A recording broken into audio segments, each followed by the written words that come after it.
অনলাইনে সব কিছুই ফেক। পিএস আমাকে বলছিল যে তাদের রিপ্রেজেন্টেটিভ ওখানে আসে, তো এটা আমি ফার্স্টে বিলিভ করি নাই। আমি ভিজেছি বৃষ্টিতে, দাদাও আমার সাথে ভিজেছে, but Hello everyone, today we have a very special guest with us, our very own student Shomi Kumar Ghosh, who has recently admitted into Tivar State Medical University for pursue his MBBS through us. So we will listen to his journey and experience with us so far. Hello Shomi Kumar Ghosh, কেমন আছেন আপনি? How are you? আমি অনেক ভালো আছি, ধন্যবাদ। তো আপনাকে কিছু কোয়েশ্চেন করব আমরা আজকে। প্রথমত কনগ্রাচুলেশন ফর ইউর অ্যাচিভমেন্ট।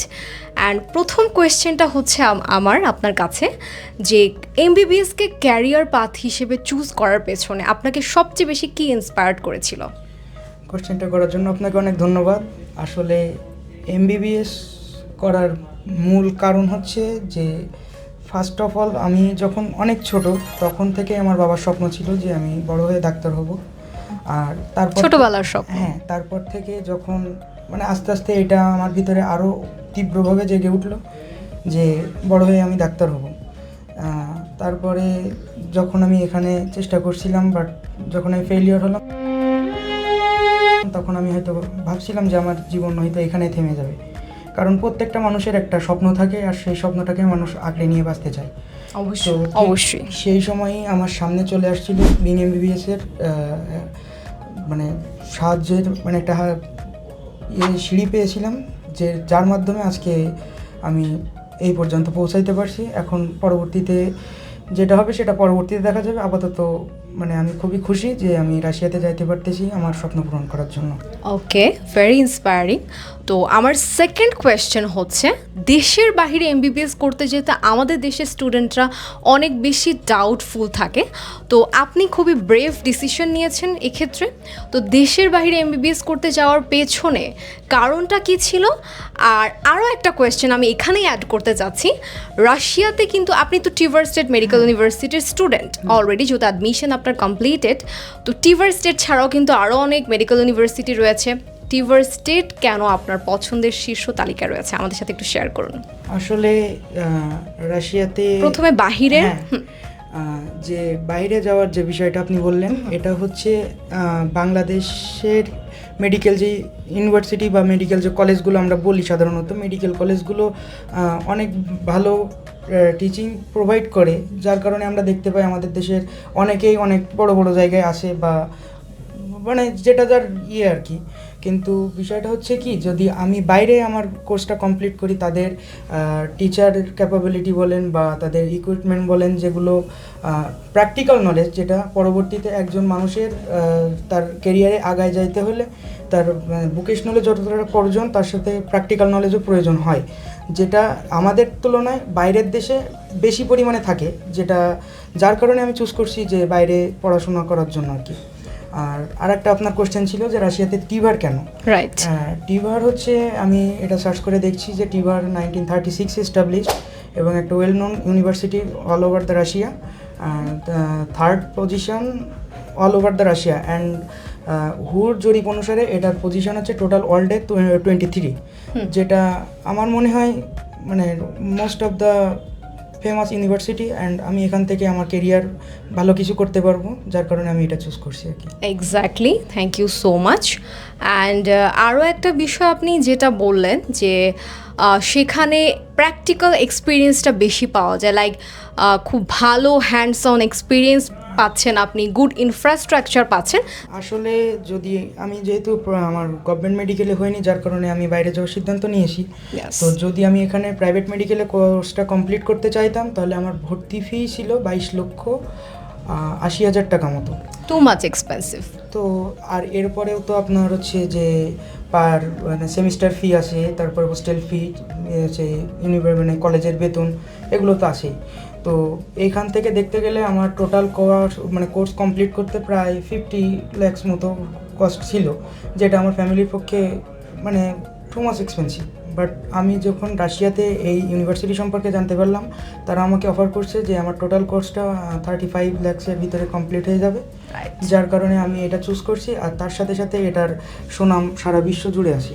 এই কারণেই আমি টিভার স্টেট। শুধুমাত্র আপনি না, আপনি যে জিনিসটির মুখোমুখি হয়েছেন, বাংলাদেশের ম্যাক্সিমাম ফ্যামিলির পক্ষে কিন্তু 40 to 50 লাখ বাজেট ক্যারি করাটা কোয়াইট ডিফিকাল্ট, রাইট? তো সেই তুলনায় কিন্তু অনেকটাই বেশি আরেকটা- বাজেট ফ্রেন্ডলি বাহিরে। আপু আমি আরেকটা কথা বলতে চাই। অবশ্যই। যে এখানে মানে যে টিভার স্টেট মেডিকেল ইউনিভার্সিটি বা আপনি বাইরের যে কোনো কান্ট্রিতে আপনি যে টিউশন ফিটা পেমেন্ট করবেন, এটা কিন্তু আপনার পার ইয়ার একটা ইনস্টলমেন্ট বেসড, ইনস্টলমেন্টের আপনি দিতে পারবেন।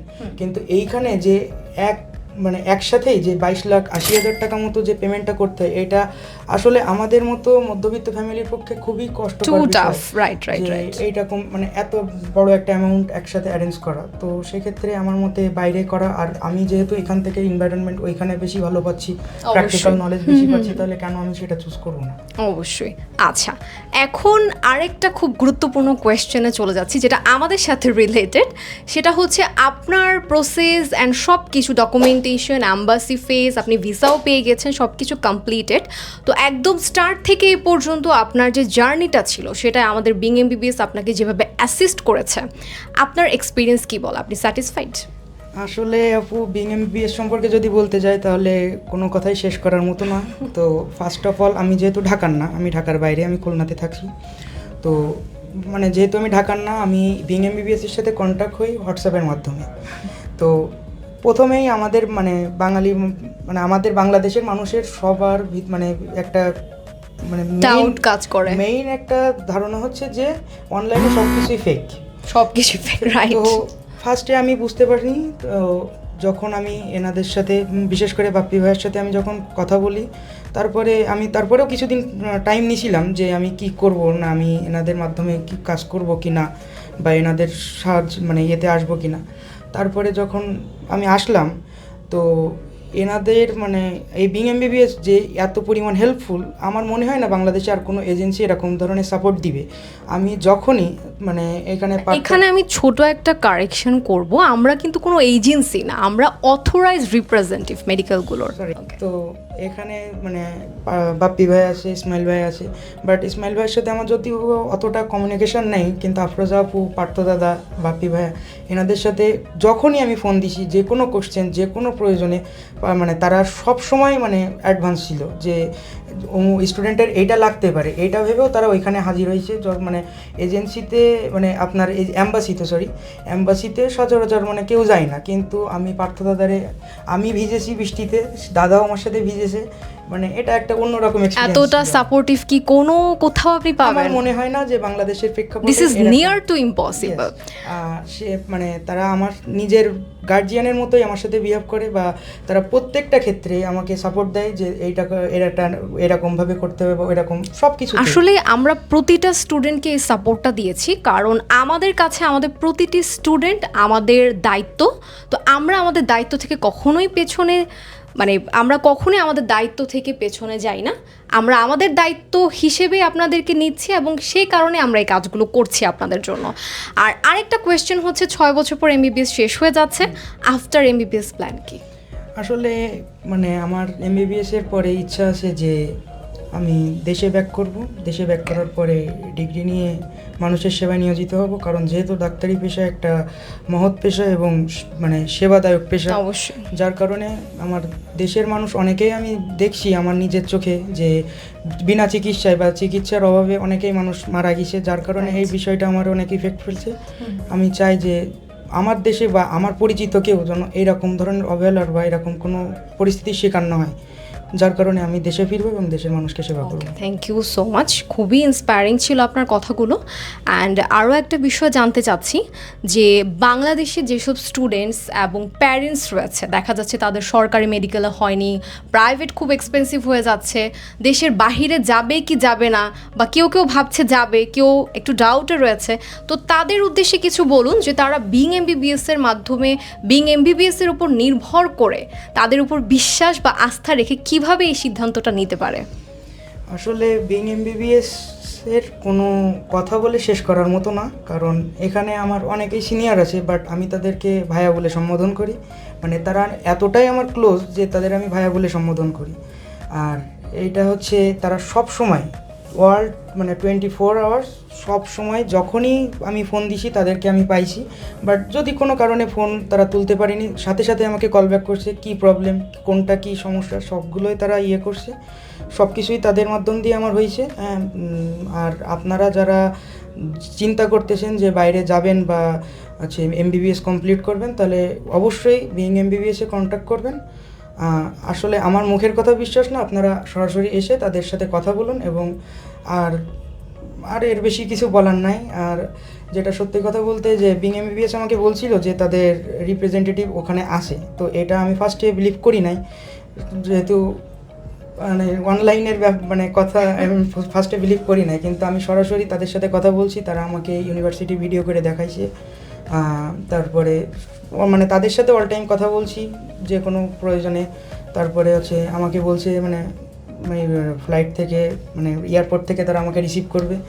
এখন এইভাবে মানে তার মানে যারা দেশের বাইরে যে এমবিবিএস করতে চাচ্ছে, প্যারেন্টস এবং স্টুডেন্টরা নিঃসন্দেহে বিইং এমবিবিএসকে মানে উপর বিশ্বাসটা রাখতে পারে, এটাই তো? হ্যাঁ, আমার মতে যে আপনারা আমার কথা বা কারোর কথা বিশ্বাস না করে নিজেরাই আসুন, একবার এসে দেখেন যে এদের সার্ভিস কেমন বা তাদের এক্সপিরিয়েন্স বা তাদের ইয়েটা কেমন। আপনারা আসুন এবং দেখুন। আচ্ছা, আগামী 10 নভেম্বর আপনার ডিপার্চার হতে চলছে, রাশিয়ায় পাড়ি জমাবেন এমবিবিএস এর জন্য। এখন রিসেন্ট অনুভূতিটা কি, এতটুকু বলেই শেষ করে দিন আজকে। রিসেন্ট অনুভূতি যেহেতু আমি বড় হয়েছি এখানে, আর যেটা সত্যি কথা বলতে আমি মারকে ছেড়ে বা আমার ফ্যামিলিকে ছেড়ে আমি এত দূরে যাচ্ছি, এটা আমার লাইফে ফার্স্ট টাইম।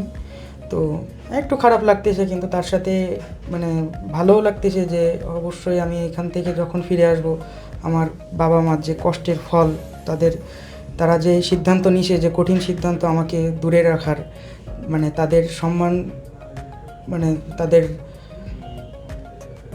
সবটুকু যাতে আমি কমপ্লিটলি করতে পারি। আপনারা আশীর্বাদ করবেন, প্রার্থনা করবেন আমার জন্য, আমি যাতে ভালোভাবে আমি আমার কোর্সটা বা আমার স্বপ্নটা পূরণ করে আমি দেশে ফিরে আসতে পারি। Thank you so much. আমার মনে হয় আপনি এই মুহূর্তে কিছুটা আবেগপ্রবণ হয়ে গিয়েছেন, যেটা খুবই স্বাভাবিক।